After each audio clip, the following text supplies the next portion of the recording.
Welcome back to JK Rants and Reviews. I'm John, this is Caleb, and today we're going to be talking about the 1998 Bride of Chucky, the fourth installment in the Child's Play series.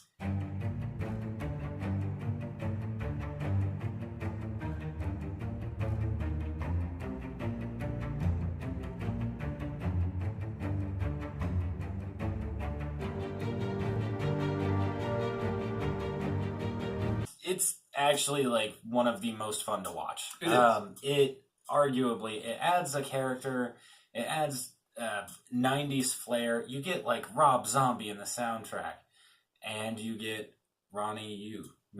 Yeah.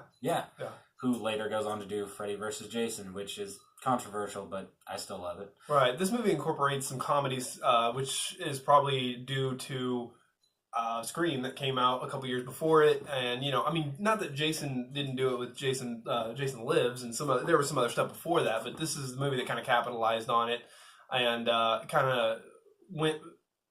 Still had some gore, but mostly comedy. None of this is scary. No. There are great kills. Just alone the motel room glass wine shattering the mirror. Yeah. That was awesome. You have the experimental airbag nails shot. The pinhead death. Yeah. Why does that look so familiar? Yeah, that was a good scene. Yeah, that poor John Ritter. Right. I don't know how he got looped into this. Well, that's exactly what I was thinking. Like, who called up John Ritter and goes, "Hey, do you want to be in the fourth Chucky movie?" And he was like, I'm not doing anything. And then his son winds up being in Freddy vs. Jason. Right. How directed by the same guy, Ronnie Yu. Yeah, wild how we got there. Which I like Freddy vs. Jason better, just because two big iconic characters. But this movie is of higher quality, in my opinion. Yes, in my opinion, I would agree. Yeah. Bride of Chucky takes everything that we already liked about Chucky, and it also capitalizes on the fact that it's not supposed to take itself that seriously at this point. Even though it has serious actors. Yeah, it has very serious actors, but they struggle with, or not struggle, they play with the comedy aspect. They take it further. They add Jennifer Tilly as Tiffany. Mm-hmm. Steals the show. Yeah, she is fantastic from beginning to end. Her character has some pretty awesome kills. Her character is actually kind of relatable in a way, and also really sweet to somebody that she wants Chucky to become. It's kind of weird. Right. She's really sadistic in the fact that she gets off on people killing people. Like, her boyfriend in the beginning that, he's this nerd that turned crazy, probably for her. And, like, he's working up to killing her. He's giving her the fake picture and stuff like that. And she gets all excited and finds out that it's fake. And that kill scene, that scene where he just comes up and he's like, she puts Chucky on him, and then Chucky comes alive and he's like, it's not the size that counts. It's what you do with it. And then proceeds to rip his lip and nose ring out, shove a pillow on his head, and sit there and then just have a conversation with Tiffany like, how you been? Right. Oh, my goodness, that part freaks me out with the ripping of the lip. Every time somebody's got a facial piercing, which, I'm one ear pierced. He's got two. Having that ripped out, I can't even imagine. And out of my lip. No. That didn't bother me that much. I laugh at it every time because he's just like, been kind of out of it for the past 10 years. This movie's really self-aware. Like, it says, like there's a part in the movie where they're like, if this was a movie, it would probably take 3 or 4 movies just to do it justice. Yeah. Like, and then there's that, and then there's the cop in the beginning that goes and gets the body parts of Chucky, which is a great way to start this movie. You got the girlfriend that wants to bring him back.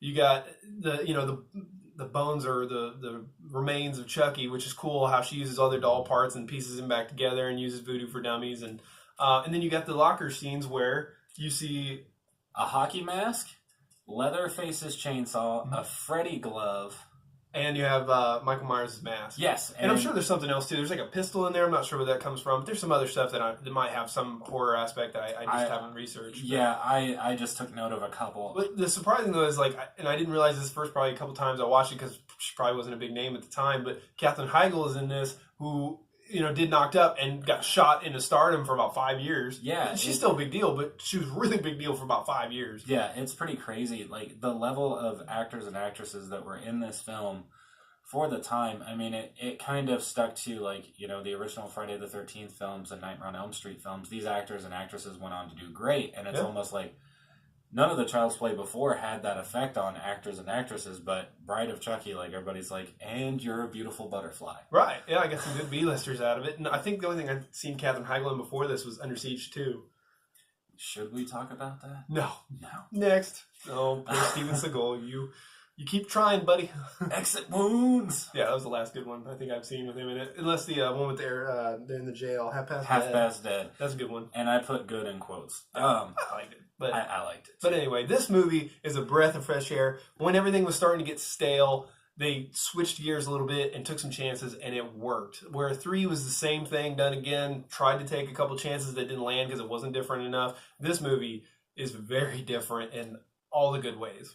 I mean, you have a great soundtrack. You have an awareness of the rock and roll genre. You have this kind of gothic comedy yet 90s horror film. It all fit together so nicely. And the fact that Chucky is a Rob Zombie fan, yes, right.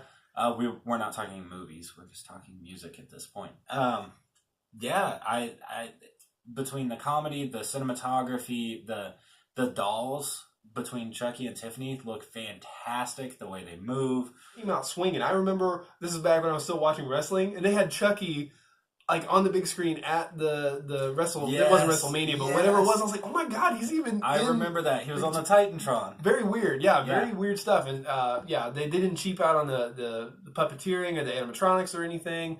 And so where it felt a little bit cheaper because they were having fun with it, it was the quality stayed, and it was a lot of fun to watch. It was also a weird time because like slashers were kind of dying down at the time, like, right? And a little bit rejuvenated from I Know What You Did Last Summer and Scream and some of those. Yeah, they took a different turn. Like the '80s slasher was coming out yearly or multiple a year at this point. Like you had Friday the 13th with a release date, and Halloween with a release date, and Freddy with a release date, and Chucky with it was oversaturated, and then it all kind of died down, and then you get Urban Legend and then this was in an era of like I Know What You Did Last Summer and Urban Legend and stuff H2O. like that. H2O, which I mean H2O and Scream kind of set a new bar in the 90s, and I would argue that Bride of Chucky did as well. Yeah. So I mean, what would you rank it? Ooh, man, this one's hard because this is the one I rewatched the most personally. 2 is the best in my opinion. I gave that a 9? 9.5? 8.5. Okay, so I'm going to go right below that for this one with a...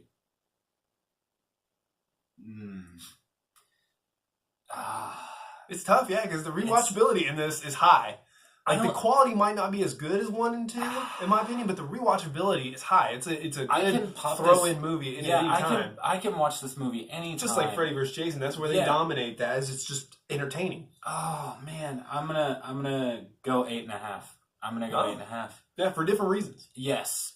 This one I only have one problem, and that's the fact that they introduced a new method for Chucky to transfer his soul. Right. That is literally my only problem with the whole movie. I agree, yeah. The rest of it, I can rewatch at any point, anytime. Like, I actually watched this, 2 months ago, and then I watched this the other day for this review, and I love it. I think my favorite part is the shovel fight scene. I was like, this is really happening. That, and then the rest stop, where... Rude doll, right?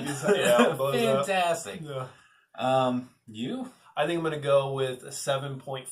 Still, it's a solid movie. It's a breath of fresh air from the franchise. It does something a little different. It does get lazy in that aspect and a little bit else.